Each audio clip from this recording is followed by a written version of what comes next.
Today we will discuss about issues in child right. India is today been under trajectory of economic growth, and there have been several initiatives by the government for eradication of poverty. A significant portion of the population continues to live in poverty. Economic inequalities are rampant and children are most affected. 8 important rights in the context of children are the following. First one, right to life. Second one, right to health. Third one, right to safe water. Fourth one, right to food. Fifth one, right to education. Sixth one, right to protection. Seventh one, right to freedom. Eighth one, right to identify. Once more, important rights in the context of the children. First one, right to life, right to health, right to safe water, right to food, right to education, right to protection, right to freedom, and right to identity. First one, right to life. According to Vital Statistics data for 2012, the infant mortality rate varies from 10 to 56 in the different states in India. In rural India, IMR has declined by 30%, while the decline is by 28% in urban India. A report by CRY puts the IMR at 7. The IMR is a count of death of infants under 1 year of age per 1,000 live births in a year.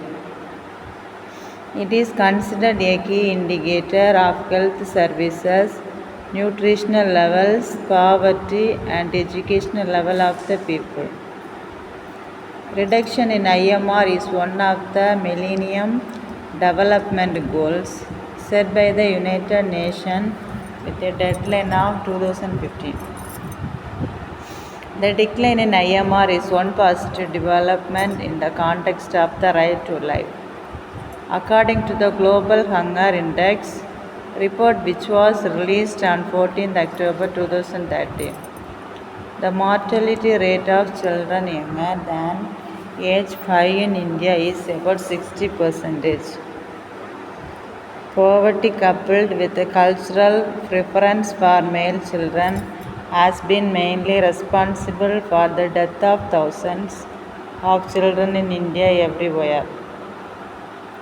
The practice of female foeticide, female infanticide, and general neglect of children continue to result in large-scale death of girls, which have even adversely affected the sex ratio. India's child sex ratio continues to plummet. Census data for 2011 has revealed that child sex ratio in the 0 to 6 age group has further declined to 1914 girls per every 1,000 boys as compared in 9,027 in 2001. The Government of India enacted the Preconception and Prenatal Diagnostic Techniques Act 1994 with a view to check the decline in CSR. The 2011 Census data further revealed that the socially backward groups, namely scheduled caste and scheduled tribes, are ahead of the rest in CSR, with CSR among STs at 957, SCs at 933, and general population, excluding these two categories, at 910. This trend suggested that backwardness may actually work in favor of gender justice, presumably as backwardness denied access to sex determination techniques. Second one, right to good health. It is a prerequisite to the right to life. A large number of children die each year in India. Lack of appropriate health care, lack of immunization, preventable diseases, unsafe drinking water, and absence of sanitation. Death of regular monitoring of pregnancy, unsafe deliveries, and malnutrition are mainly responsible for most such deaths. According to a CRY report, only 54% children received full immunization. According to the National Family Health Survey, India accounts for one-third of the world's children who suffer malnutrition. Coming to mental health, World Health Organization has indicated that 50% of children in India have serious emotional disturbances. Yet another issue in the context of child health is child marriage. Child marriage is a reality in India. All children have a right to care and protection, to develop and grow into a complete and full individual, regardless of their social and economic situation. Child marriage is a blatant violation of all these rights. It is widely believed that as many as 50% of the Indian women are married before the age of 18. It is observed that child marriages are more prevalent among rural and poorer sections of the population. In some parts of the country, it is culture and traditional that are largely responsible for this practice. Lack of parental interest in educating their girl children and the eagerness of parents to send their girl children away to minimize the financial burden are other factors responsible for the problem. A UNICEF stock-taking report on children and AIDS says that AIDS-related deaths among adolescents between ages 10 and 19 increased by 15% between 2005 and 2012, rising from 71,000 to 110,000, and that many of them were unaware that they were infected. An estimated 74% of the 2.1 million adolescents live in 12 high-burden countries in 2012. India is among these high-burden countries. Other countries include South Africa, Nigeria, and Tanzania. The total infected adolescents population in South Asia in 130,000 with 51% boys and 49% girls. It says that investment to the tune of USS 5.5 billion by next year will be required to avoid an added 2 million adolescents, particularly girls, becoming infected by 2020. Third point, try to save water. Yet another precondition to the right to life is the right to safe water. Access to clean water is a major issue in India. Large portion of India women's population is deprived of safe water, drinking water. In rural area, access to potable water remains a considerable problem. 20% of the rural population does not always have access to potable water. Because of this, it is the children living in these areas who are most exposed to various health problems linked to water, as in the absence of adequate availability of water. Children are not able to maintain minimum standards of hygiene due to insanitary conditions and the absence of potable water. Waterborne diseases are widely prevalent, causing despair and death. Children are the worst sufferers after adversity. Fourth one, right to food. It is a right to not die of hunger and do not suffer from malnutrition. Although India has been producing surplus food, a significant section of the population, including children, remains undernourished. According to the Global Hunger Index, a report about a quarter of the world's hungry at 2010 million is in India. India continues in the alarming category of countries classified by severity of hunger. The GHF calculated are three indicators, namely the proportion of people who are undernourished, the proportion of children under 5 who are underweight, and the mortality rate of children younger than age 5. The report says that the proportion of underweight children is about 40%.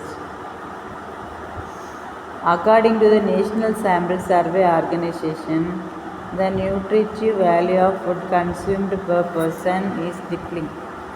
It is declined from 2,153 kilocalories per person per day in 1993 to 94 to 2020 kilocalories in 2009 to 10.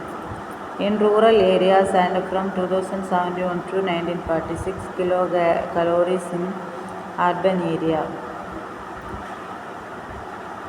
Poverty and lack of awareness about balanced diet are the main reasons for this situation. Subsidized food grains and pulses are being provided by the government to the economically weaker segments, besides with a special focus on supplementing children's nutrition. There are two major governmental initiatives in India, namely the Midday Meal Scheme and the Integrated Child Development Services Scheme. All state governments in India have introduced Midday Meal Scheme in schools with a view to ensure children at least one full meal a day.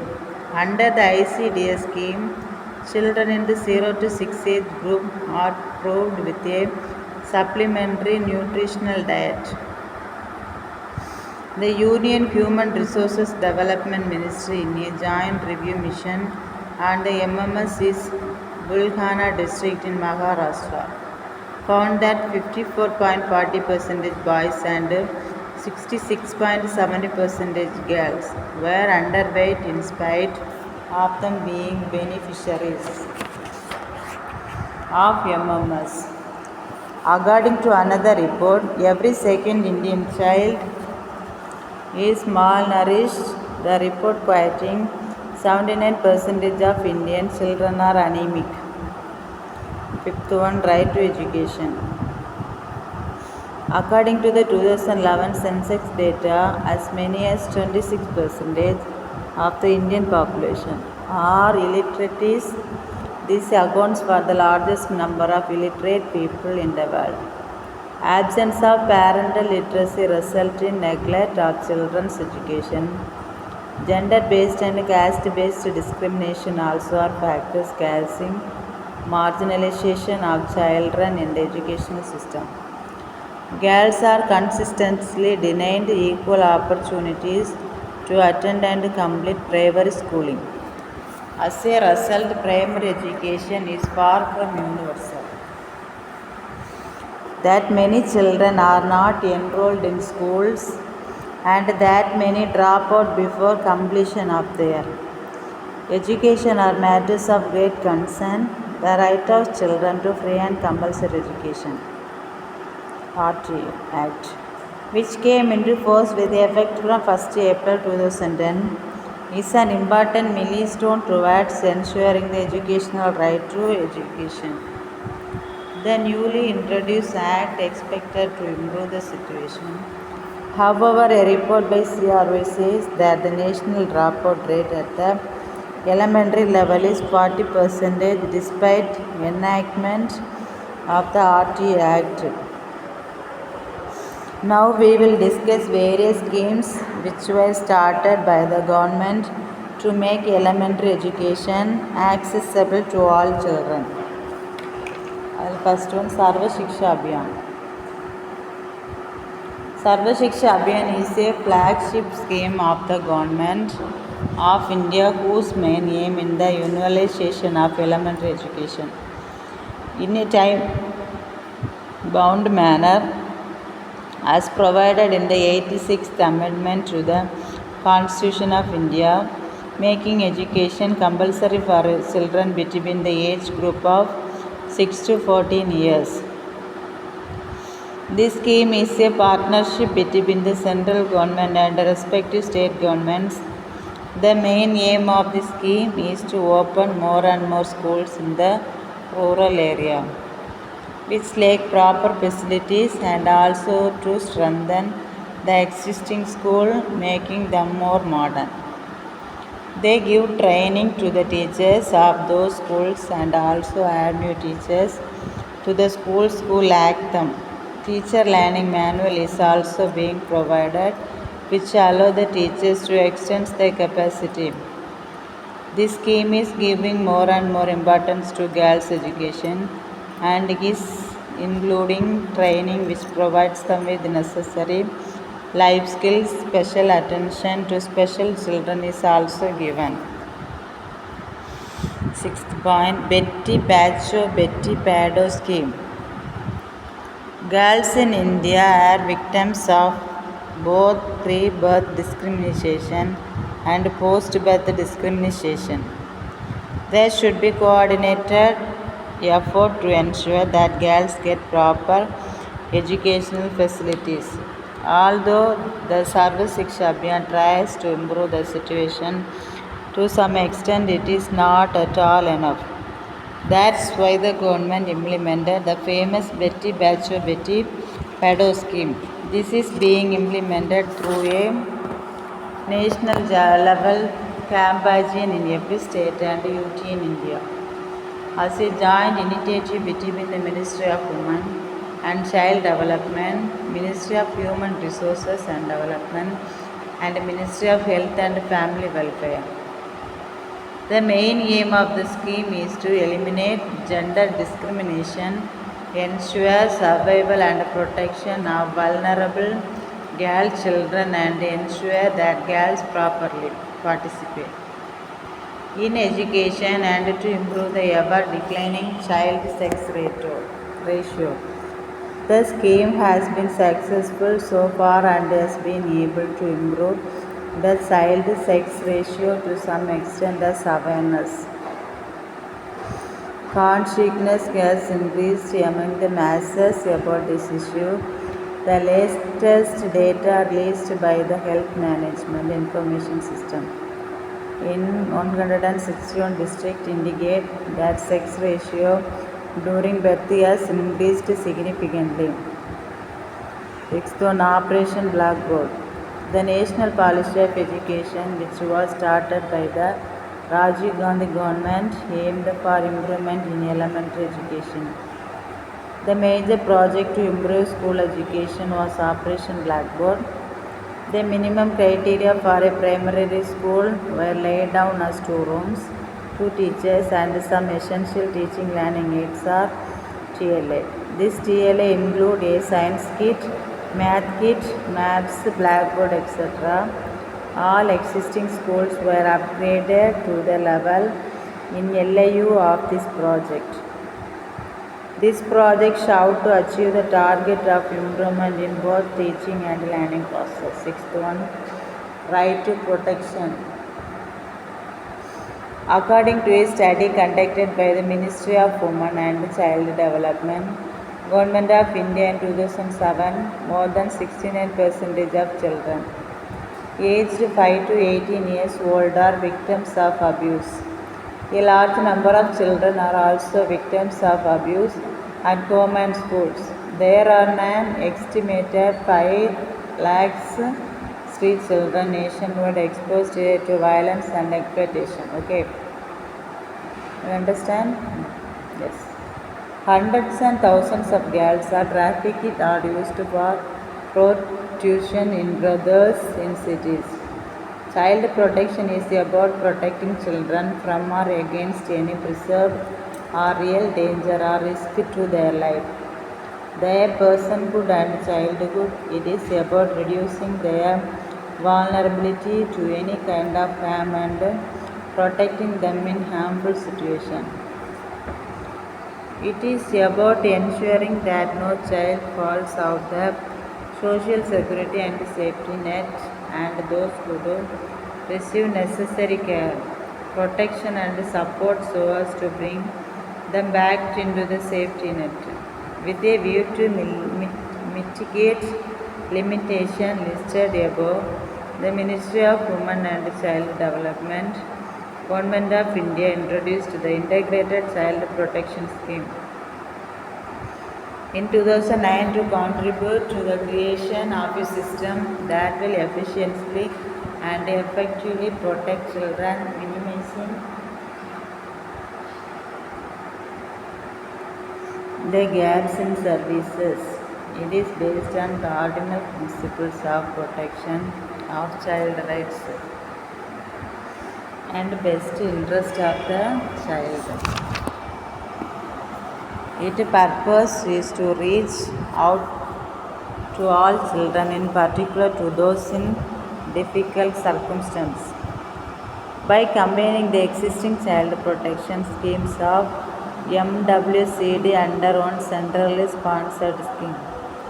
The ICPS focuses its activities on children in need of care and protection and children in conflict and contact with the law. One important issue in the context of child protection is child labor. Hundreds and thousands of children are employed in all forms of labor in India. Statistics reveal that India has 16.57 million child laborers, the highest in the world. Data compiled by CRO reveals that as much as 54% of the child labor is in the agriculture sector, 15% in household, 50.5% in construction and 4.83% in the manufacturing sector, mainly to help their families because the adults do not have appropriate employment and adequate income. Revival an official from Prayas, an NGO that rehabilitates street children. Children also work because there is a demand for cheap labor in the market. Poor and bonded families succumbing to the demand often sell their children to contractors who promise jobs in cities, and the children end up being exploited. Many run away and find a life on the street. Children work out of compulsions of poverty, adult unemployment, and social inequalities. It is because of the failure of the state to address these issues that child labor still exists. A latest CRO report also indicates that 11.80% Indian children are engaged in some form of child labor. Large-scale trafficking of children is noticed all over the country. Large-scale physical and sexual abuse of working children has compounded the problem. They live in poverty with insufficient food and shelter and having no access to health care. There are many reasons to believe that the political will is lacking, and therefore the Child Labor Act 1986 is not being properly enforced. Right to freedom of expression. This right refers to the child right to freedom of thought and expression, to have opinions, to give access to information, and to participate in decision with affect his or her life. Children also have the right to religious freedom. The Indian Constitution guarantees freedom of expression and opinion. However, by and large, children are not allowed to express their opinion. The viewpoints of children are not given due importance. Mostly adults take all major decisions on behalf of children. Unfortunately, children's participation at any level is considered least important in India. As a cultural practice, children are always told to obey elders without questioning. Children are always told not to express their opinions in front of the elders. Okay. Eighth one, right to identify. Footproof registration of birth is not a reality in India. Only about 41% of birth, mostly in urban areas, are registered in India. In the absence of birth registration, children are deprived of their rights as they are treated as non-entities. Each child has the right to have a surname, a first name, a nationality, and to know who is their relatives are. The right to identity also means that each child's existence and rights must be officially recognized in India. Children continue to be discriminated against because of their class, caste, or religion. Paradigm shift. An initiative was taken during the fifth five-year plan to focus on child protection and the first national policy for children. 1974 came out from this plan, which shifted the focus from welfare to development of the child. The NPC declared that children shall be protected against neglect, cruelty, and exploitation. To achieve these aims, the state shall provide necessary legislative and administrative support. There has been a paradigm shift in approaches towards children. The shift in focus is from the welfare to the developmental approaches indicated in the table below. National Policy for Children 2012. The Union Cabinet of India on 18th April 2012 approved the National Policy for Children 2013. The policy was approved to reframe the commitment of the children in the country, as it recognized that every person below 18 years in age is a child. The policy has identified survival, nutrition, health, development, education, protection, and participation as unalienable right of every child, and these have been recognized as the key priority areas. This policy is to guide and inform all law, policies, plans, and programs affecting children. All action and initiatives of the national, state, and local government in all sectors must respect and uphold the principles and provision of this policy. The National Commission for Protection of Child Rights and State Commission for Protection of Child Rights are made responsible to ensure that the principles of the policy are respected in all sectors at all levels. The government has also created a provision of reviewing the policy after every 5 years. The Ministry of Women and Child Development is the nodal ministry for overseeing and coordinating the implementation of the policy and will lead the review process. The UN Convention on the Rights of the Child is the basis of all our work. It is the most complete statement of children's rights ever produced and is the most widely ratified international human rights treaty in history. The convention covers all aspects of a child's life and sets out the civil, political, economic, social, and cultural rights that all children everywhere are entitled to.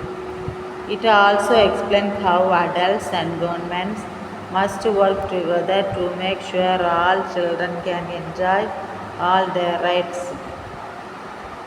Every child has rights without discrimination of any kind, irrespective of the child's or his or parents or legal guardians, race, color, sex, language, religion, political or other opinion, national, ethnic or social origin, property, disability, birth or other status. The convention must be seen as a whole. All the rights are linked and no right is more important than another. The right to relax and play and the right to freedom of expression have equal importance as the right to be safe from violence and the right to education. Articles. There are 4 articles in the convention that are seen as special. They are known as the general principle and they help to interrupt all the over articles and play a fundamental role in realizing all the rights in the convention for all children. They are non-discrimination, second one best interest of the child, third one right to life, survival and development, fourth one right to be heard. The state parties to the present convention. Considering that in accordance with the principles proclaimed in the Charter of the United Nations, recognition of the inherent dignity and of the equal and inalienable rights of all members of the human family in the foundation of freedom, justice and peace in the world, bearing in mind that the peoples of the United Nations have in the character reaffirmed their faith in fundamental human rights and in the dignity and worth of the human person, and have determined to promote social progress and better standards of life and larger freedom. Recognizing that the United Nations has in the Universal Declaration of Human Rights and in the International Conventions on Human Rights proclaimed and agreed that everyone is entitled to all the rights and freedoms set forth therein without distinction of any kind such as race, color, sex, language, religion, political or other opinion, national or social region, property, birth or other status, recalling that in the Universal Declaration of Human Rights, the United Nations has proclaimed that childhood is entitled to special care and assistance. Convinced that the family is the fundamental group of society and the natural environment for the growth and well-being of all its members and protection and assistance so that it can fully assume its responsibilities within the community, recognizing that the child for the full and harmonious development of his or her personality should grow up in a family environment in an atmosphere of happiness, love and understanding, considering that the child should be fully prepared to live an individual life in society and brought up in the spirit of the ideals proclaimed in the Charter of the United Nations and in particular in the spirit of peace, dignity, tolerance, freedom, equality and solidarity, bearing in mind that the need to extend particular care to the child has been stated in the Geneva Declaration of the Rights of the Child of 1924 and in the Declaration of the Rights to the Child adopted by the General Assembly on 20 November 1959 and recognized in the Universal Declaration of Human Rights. In the International Convention on Civil and Political Rights, the International Convention on Economic, Social and Cultural Rights, and in the status and relevant instruments of specialized agencies and international organizations concerned with the welfare of children, bearing in mind that is indicated in the Declaration of the Rights of the Child.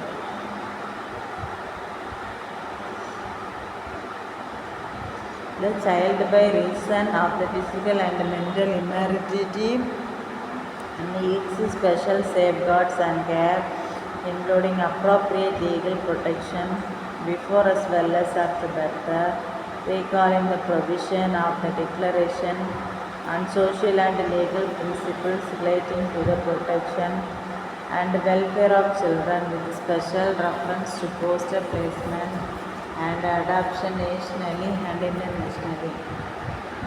The United Nations standard minimum rules for the administration of juvenile justice and the Declaration on the protection of women and children in emergency and armed conflict recognition that in all countries in the world there are children living in especially difficult conditions and that such children need special consideration.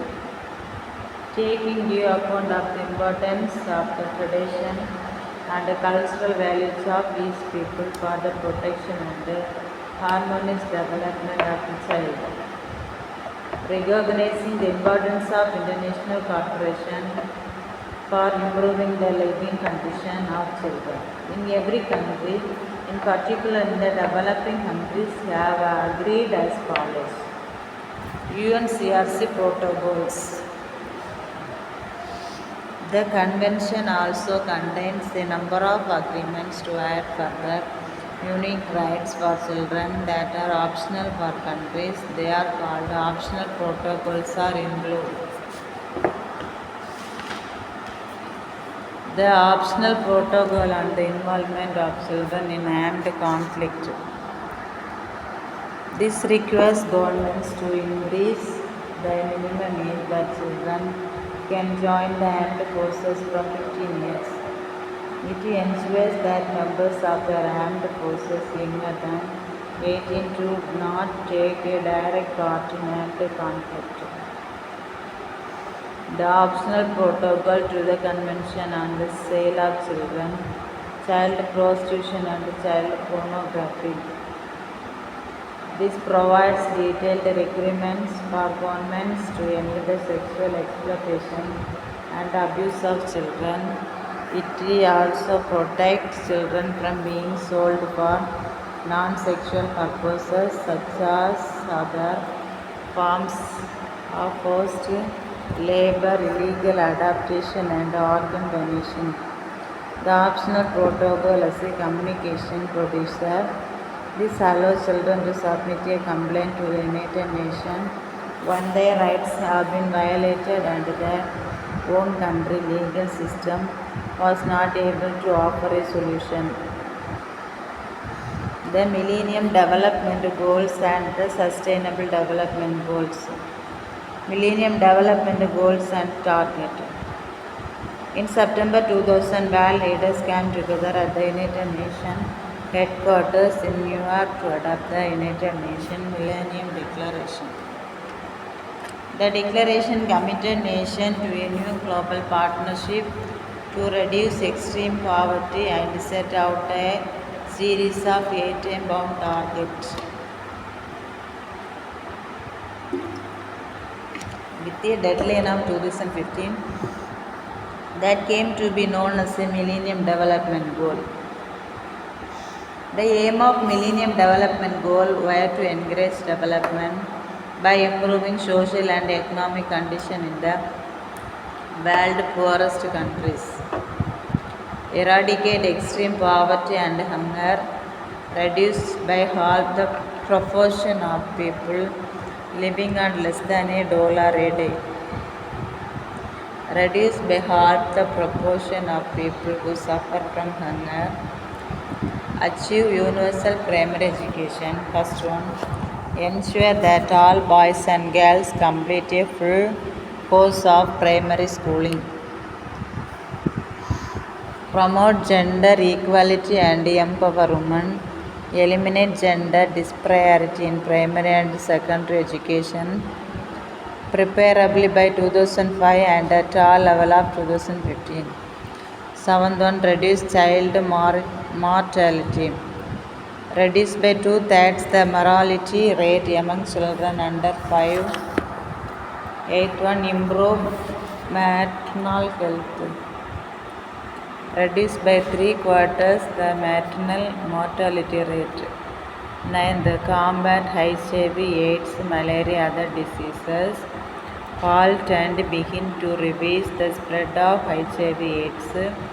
Halt and begin to reverse the incidence of malaria and other major diseases. 10th, ensure environmental sustainability. Integrate the principles of sustainable development into 100 policies and programs. Reverse the loss of environmental resources. Reduce by half the proportion of people without sustainable access to safe drinking water. Third one, achieve significant improvement in the lives of at least 100 million slum dwellers by 2020. 11. Develop a global partnership for development. Develop further an open trading and financial system that is rule-based, predictable and non-discriminatory, including a commitment to good governance, development and poverty reduction nationally and internationally. The MDGs were relevant in providing a common language to reach global agreement. The 8 goals were realistic and easy to communicate with a clear measurement monitoring mechanism. Substantial progress has been made regarding the MDGs. The world has already realized the first MDG of halving the extreme poverty rate by 2015. However, the achievements have been uneven.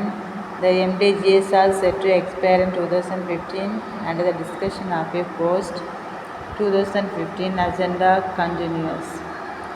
The focus is now on building a sustainable world where environmental sustainability, social inclusion and economic development and equality value. The MDG Fund contributed directly and indirectly to the achievement of the adapted and inclusive and comprehensive approaches to the MDGs. The approaches was guided by the Declaration and its emphasis on development, with targeted attention directed towards traditionally marginalized groups such as ethnic minorities, indigenous groups and women. The Global Consultation of Sustainable Development Goals, the RIO Plus 20 Conference. In RIO January-June 2012, galvanizable development goals, which will carry on the momentum generated by the MDGs and fit into a global development framework beyond 2015. In the interest of creating a new people-centered development agenda, a global consultation was conducted online and offline. Civil society organizations, citizens, scientists, academic and the private sector from around the world were all actively engaged in the process. Activities included thematic and national consultants and the My World survey led by the United Nations Development Group. Specialized panels were also held and providing ground to facilitate intergovernmental discussion. The UN Secretary General presented a synthesis of the result of these consultation processes. In July 2014, in UN General Assembly Open Working Group proposed a document containing 17 goals to be put forward for the General Assembly approval in September 2015. This document set the ground for the new SDGs and the Global Development Agenda spanning from 2015 to 2030. In the interest of creating a new people-centered development agenda conducted online and offline. Okay, students, thank you. We continue next class. Okay.